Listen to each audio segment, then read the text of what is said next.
तीसरा दिन वापसी के नाम। वापसी किसकी? वापसी अजिंक्य रहाणे की, वापसी शार्दुल ठाकुर की और वापसी भारतीय गेंदबाजों की भी, जिन्होंने एक उम्मीद की किरण, बड़ी छोटी सी है लेकिन जगह जरूर दी है। ये छोटी क्यों है? क्या कुछ आगे हो सकता है? इस पर बात करने के लिए हमारे साथ मौजूद है पूर्व भारतीय क्रिकेटर संजय मांजरेकर। संजय, तीसरा दिन आखिरकार ऐसा लग रहा है कि जो भारतीय फैंस है, जो खोज रहे थे पिछले 2 दिनों से, वो उनको मिल नहीं रहा था। आज अजिंक्य रहाणे ने एक टॉनिक दी। क्या कमाल की बल्लेबाजी, शार्दुल ठाकुर की वापसी, फिर भारतीय गेंदबाजों की वापसी। तो चलिए शुरुआत करते हैं ये तीसरे दिन वापसी के ही नाम से। और जी हाँ, और अगर आप देखें कि हाल ही में जिस तरह से भारत खेला है ओवरसीज टेस्ट मैचेस या सीरीज, तो कुछ टेम्पलेट ऐसे ही रहा है कि 3-4 विकेट्स गिर जाते हैं और फिर लगता है कि यार काम तमाम होने वाला है, और फिर अजिंक्य रहाणे ना हो तो कोई ऋषभ पंत होते हैं, फिर शार्दुल ठाकुर उसमें होते हैं, या वॉशिंगटन सुंदर होते हैं, या फिर बुमराह शामी होते हैं, और एक रिकवरी हो जाती है और एक ठीक ठाक स्कोर खड़ा किया जाता है।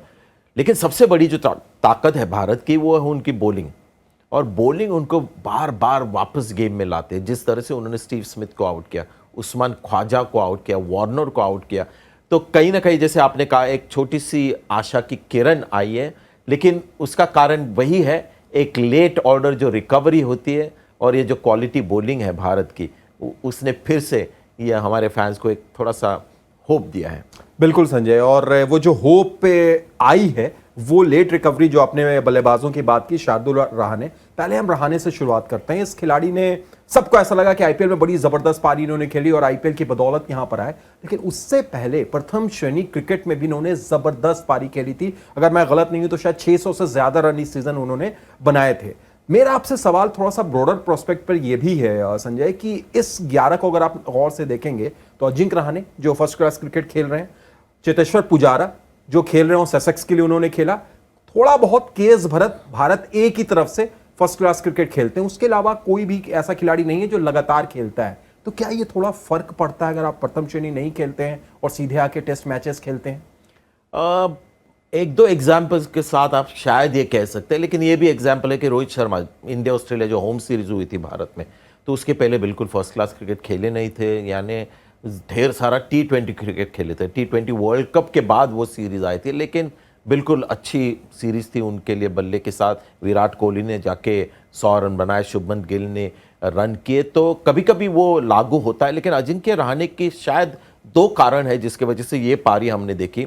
एक तो जो आईपीएल का सक्सेस मिला उनको, तो कहीं ना कहीं उनको लगा होगा कि यार मेरा जो करियर है स्पॉटलाइट में जो है वो ख़त्म होने वाला नहीं है। क्योंकि जब इस सीएसके के सीज़न के पहले अगर आप अजिंक्य रहाणे को देखते तो इंडियन टीम के बाहर हो गए थे तीनों फॉर्मेट्स में। आईपीएल में भी कोई सोच नहीं रहा था कि अजिंक्य रहाणे का कोई लंबा करियर हो, लेकिन इस साल के बाद उनको पता है कि 1-2 साल तो हम आईपीएल के स्पॉटलाइट में रहेंगे। वो एक बहुत इंपॉर्टेंट चीज़ होती है एक पब्लिक परफॉर्मर के लिए। दूसरी जो फर्स्ट क्लास एक्सपीरियंस मिला उनको, शायद वहाँ पर उन्होंने अपने टेक्निक पर कुछ काम किया होगा। कि एक बहुत इंपॉर्टेंट चीज़ जो मैंने देखी कि पूरे इनिंग्स में, जो मैंने पिछले 5 सालों में अजिंक्य रहाणे से नहीं देखा, बैकफुट पे ज़्यादा खेल रहे थे, बॉल को लेट खेल रहे थे, बड़ी बड़ी ड्राइवें ऑन दी अप नहीं मार रहे थे, जो भी उन्होंने बाउंड्रीज मारी है ज़्यादा पेस यूज़ किया है हल्के बल्ले के साथ। तो ये एक बड़ा फ़र्क मैंने देखा। एक बड़ा फर्क। और अगर लॉर्ड ठाकुर, शार्दुल की अगर बात करें संजय, तो उनके लिए लगता है बड़ी आम बात है जब ओवल में आते हैं। एक रिकॉर्ड उन्होंने अपने नाम कर लिया है, इसलिए शायद उनको अब कहा जाएगा लॉर्ड ऑफ द ओवल।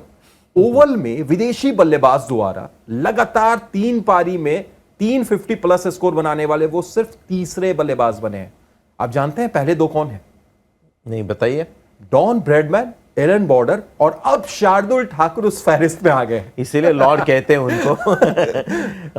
जी हाँ, देखिए शार्दुल ठाकुर की दाद ये देनी होगी कि जिस तरह की इनिंग्स की शुरुआत हुई तब पिच में थोड़ी सी जान थी, बॉल थोड़ा किक हो रहे थे। 3 या 4 बार फिजियो को आना पड़ा, उनको बहुत पेनफुल बॉल लगी क्योंकि वो भी आगे जाते हैं और वहाँ से बॉल उछल रही थी। लेकिन उसके बावजूद उन्होंने ऐसे नहीं सोचा। देखिए वो है टीम में एक बॉलिंग ऑलराउंडर की भूमिका में, तो ऐसा नहीं है कि उनके ऊपर बैटिंग की बहुत ज़्यादा जिम्मेदारी है, लेकिन उसके बावजूद जिस तरह का उन्होंने पेन फील किया, उसके बावजूद उनको वहाँ पर रहना था, एक बड़ी पारी खेलनी थी। शॉट्स तो उनके पास है ही, लेकिन ये जो जिगर उन्होंने दिखाया मार लगने के बाद कि मुझे खेलते रहना है, इसकी दाद देनी होगी। बेशक 100 से ऊपर की साझेदारी, 7वें विकेट के लिए 145 गेंदों पर एक काउंटर अटैक थी ये पारी संजय, जिसकी बदौलत हम लोग ये कह रहे हैं कि थोड़ी सी जो झलक है, लेकिन अभी भी 296 रन, करीब 300 रन ऑस्ट्रेलिया आगे है, 6 विकेट उनके हाथ में है। अब अगर चौथे दिन की हम बात करें संजय, तो यहां पर किस तरीके से भारतीय टीम को आगे बढ़ना होगा और क्या करना होगा? पिच भी अगर आप देखें तो ऐसा लग रहा है कि शायद वो थोड़ी सी धीमी पिच है, अनइवन बाउंस है, रफ भी वहां पर पैदा हो गया है। सारी चीजें देखते हुए क्या उम्मीद की किरण है? देखिए, आजकल टेस्ट क्रिकेट में कोई महान टीम नहीं है। ऑस्ट्रेलिया अच्छी टीम है लेकिन महान टीम नहीं है, तो ये भी हो सकता है कि कल कोलैप्स हो जाए। आज भी हमने देखा कि उनके सेट बल्लेबाज दोनों आउट हो गए, ट्रैविस हेड, स्टीव स्मिथ। पहले ज़माने में अगर किसी ने पहले इनिंग में 100 किया तो दूसरे इनिंग में एक और बड़ा 100 होता, तो वो आजकल चीज़ें होती नहीं, तो कोलैप्स की हमेशा उम्मीद रहेगी। पिच भारतीय सीमर्स के लिए ज़्यादा अभी रिस्पॉन्ड नहीं कर रहा, लेकिन जाडेजा के लिए रफ है, थोड़ी सी मदद है, तो वो एक अच्छी चीज़ भारत के पक्ष में। और एक हल्की सी मैंने चेंज ऑफ प्लान भी देखा भारत के सीमर्स का, थोड़ी कम कोशिश कर रहे थे आउट लेने की, ऑफ स्टंप के बाहर ज़्यादा डिसिप्लिन गेंदें कर रहे थे। उमेश यादव भी उसी तरह से खेल रहे थे, गेंदबाजी कर रहे थे, ख्वाजा को उस तरह से आउट किया। तो थोड़ा सा संयम के साथ खेलेंगे, लेकिन अंत में ये मैच डिसाइड होगा जिस तरह से बल्लेबाजी भारत करेगी, क्योंकि लक्ष्य तो होगा 350-400 का, एक तो वो पार करना है या फिर सर्वाइव करना है। तो मैं हमेशा मानता हूँ ये जो टीम है, भारतीय टीम जो वर्ल्ड टेस्ट चैंपियनशिप फाइनल में पहुंची है, अल्टीमेट जो टेस्ट होगा उनके बल्लेबाजी का होगा, क्योंकि एक कमज़ोर कड़ी जो है कंपेयर टू बॉलिंग वो बल्लेबाजी है। लेकिन जब शार्दुल ठाकुर ने आज जो पारी खेली है संजय, क्या ये एक थोड़ा सा दूसरे बल्लेबाजों के अंदर भी हौसला जगाएगा कि जब शार्दुल कर सकते हैं तो हम क्यों नहीं कर सकते हैं? और जो टॉप ऑर्डर की आप बात कर रहे हैं, क्या वो टॉप ऑर्डर एक जिम्मेदारी लेते हुए इस बड़े चेस की तरफ जाते हुए देखेंगे आप? देखिए, हौसला ये जो चीज़ है ना, पिछले 10-15 सालों से भारतीय टीम में हौसला तो बहुत ज़्यादा है।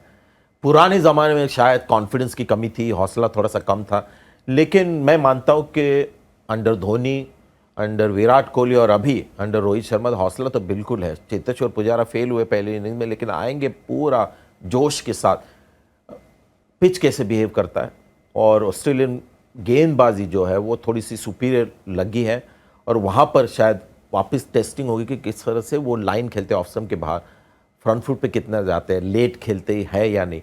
तो हौसला है, लेकिन थोड़ा बहुत टेक्निक के बारे में ज़्यादा बात करना पसंद नहीं करता, लेकिन जब टेस्ट क्रिकेट आता है ना, तो टेक्निक एक बहुत ही इंपॉर्टेंट चीज़ होती है। तो हौसला के साथ थोड़ा टेक्निक पे भी ध्यान देना पड़ेगा। बिल्कुल, तो मुश्किल जरूर है लेकिन नामुमकिन नहीं, और भारतीय टीम पहले भी ऐसा कर चुकी है, तो फिर क्यों नहीं ओवल में दोबारा ऐसा हम देखें। उम्मीद कुछ ऐसी रहेगी। बहुत बहुत शुक्रिया संजय जुड़ने के लिए, तमाम बातचीत करने के लिए। आप देख रहे थे ESPN क्रिक इन्फो मैच डे हिंदी।